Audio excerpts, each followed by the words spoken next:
Dans la capsule d'aujourd'hui, je vais vous montrer comment on peut utiliser la fonction DAX Offset qui va nous permettre d'aller chercher dans d'autres enregistrements les résultats, que ce soit quelques enregistrements avant, quelques enregistrements après. Vous allez voir, ça fonctionne très bien et c'est super facile. Je vous fais une petite démo. Alors, comme vous pouvez voir ici, dans mon tableau, je suis allée chercher des données, des résultats de course que j'ai ramenés, là, que j'ai épurés aussi. C'est vraiment juste un petit échantillon, juste pour le besoin de vous montrer comment ça fonctionne. J'ai la position, le nom, le numéro, le temps officiel. Et ici, ben, j'ai ramené ça en durée en centièmes, la durée en centièmes, parce que ça va aller mieux après pour faire les calculs. Et ici, ben, on a le résultat du fameux offset, excusez, qui me permet d'obtenir ce qui est sur la ligne d'avant. Donc, je peux voir ici que la personne est arrivée en 38 centièmes, euh, donc à un peu moins qu'une demi-heure, mais était comme 1 centième de seconde derrière la personne devant elle. Et ensuite, ben, on peut aller calculer l'écart de ça et venir le représenter graphiquement pour voir un peu mieux qu'est-ce qui se passe.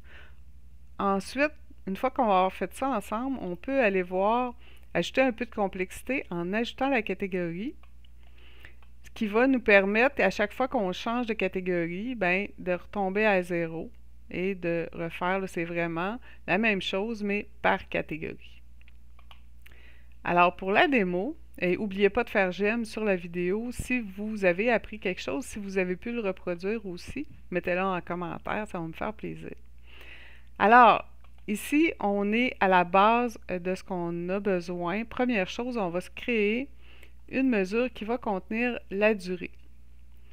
Il y a un petit truc pour ramener les heures en centièmes que j'utilisais dans Excel.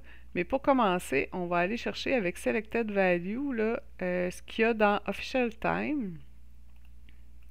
Et on va simplement faire x24. Et on va avoir notre durée. Donc, je peux la ramener ici dans les valeurs. Donc, on a les durées, la même chose qu'on avait de l'autre côté. Deuxième point, ben, on va aller chercher justement, on va aller utiliser Offset pour aller chercher la durée de la personne devant. Donc, on va créer encore une nouvelle mesure. Et cette mesure-là, je vais l'appeler, on va venir ici, résultat précédent.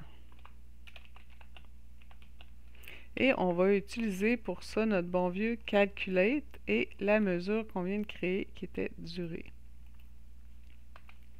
On va faire un retour de ligne pour mettre ça bien propre et on va dire ici Offset. Puis vous allez voir, là, on voit tout dans Offset là, au fur et à mesure qu'est-ce qu'il faut mettre dedans. Première chose à mettre, c'est de combien d'enregistrements on veut se déplacer. Moi, je veux aller voir la ligne précédente. Je vais mettre -1, mais je pourrais mettre -2, -3. Je pourrais aller dans les lignes suivantes aussi si je ne mets pas de moins. Et ici, on va aller sélectionner ce qu'il y a dans notre tableau. Dans le fond, pour s'assurer que on lui donne l'ensemble du contexte qu'il a besoin. OK? Pour faire ça, on va utiliser All Selected.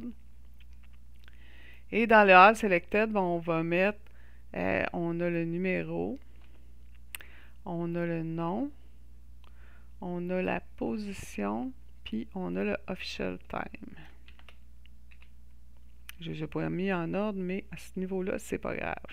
Ensuite, qu'est-ce qu'il nous demande? Ben, c'est le Order By. Donc, ben, pour aller chercher la ligne précédente, il faut qu'il sache c'est quoi, comment c'est trié pour le faire correctement.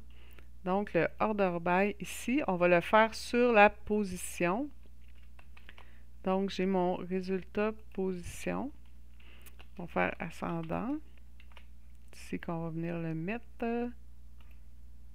Puis là, il me fait une virgule, excusez-moi. Ascendant. C'est par défaut, mais c'est pas grave. On peut le laisser comme ça. Et je vais venir fermer mon calcul.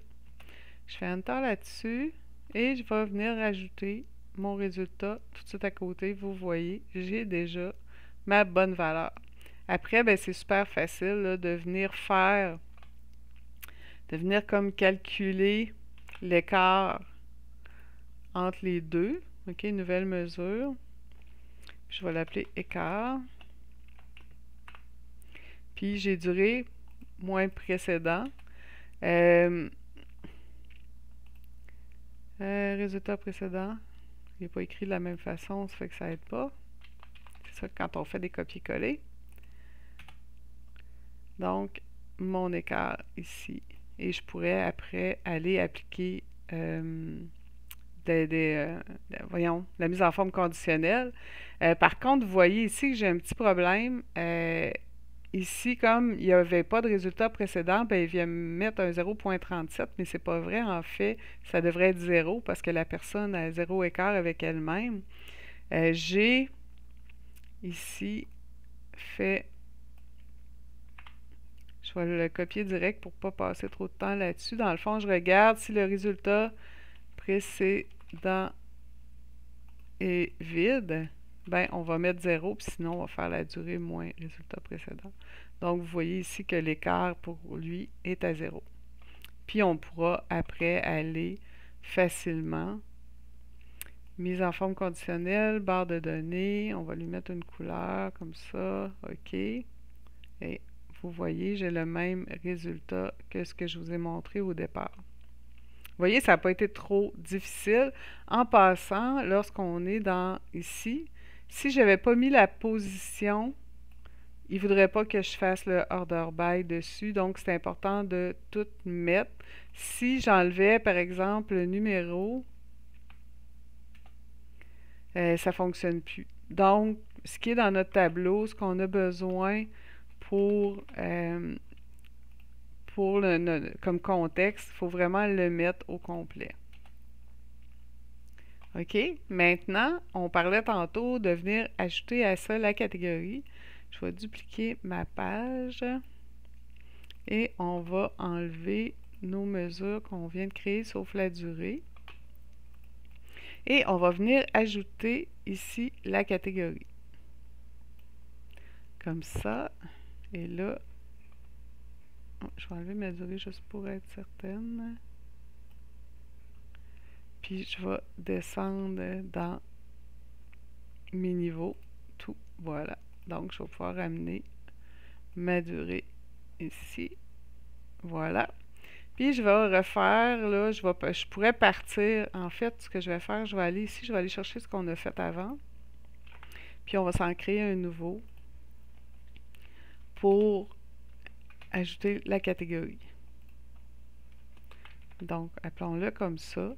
Ce qui va changer, c'est que je dois tenir compte de la catégorie. Donc, il va falloir que je l'ajoute ici. Ça, c'est sûr et certain, ma catégorie. Sinon, je ne pourrais pas rien faire. Oups, une petite virgule. Et ensuite, après le order by, on peut ajouter d'autres éléments. Première chose, il y a comme la possibilité, il va y avoir, je pense, la possibilité de faire qu'au lieu de mettre un vide s'il n'y a personne au-dessus, de le changer, mais présentement, ça ne fonctionne pas. Ça fait qu'on fait le défaut, puis ça va être exactement la même chose. Faire Enter, et on va faire un partition by. Dans le fond, ce qu'on va dire, on va faire une partition. On va dire à chaque fois qu'on change de catégorie, ben, on retombe comme à 0. Puis cette partition-là, c'est pas compliqué, c'est notre fameuse catégorie. Résultat catégorie ici. J'ai pas besoin de faire plus que ça que Enter. Et je vais venir insérer ma nouvelle mesure ici. Donc, ce que vous pouvez voir, c'est que chaque fois qu'on change de catégorie, ben, on retombe à 0. Et si je vais faire mon calcul, comme j'avais tantôt, de ma durée, de mon écart, on va faire ça comme ça. Nouvelle mesure. Et bien entendu, on va l'écrire comme il faut. Précédent catégorie. Résultat précédent catégorie.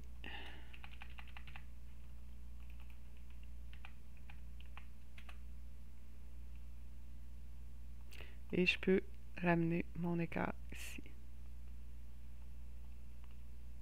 Alors, ça fonctionne aussi. Vous voyez, c'est pas si compliqué. C'est sûr qu'on peut faire beaucoup de choses avec ça. Euh, J'espère que vous avez apprécié cette petite vidéo, que vous avez appris quelque chose. À la prochaine!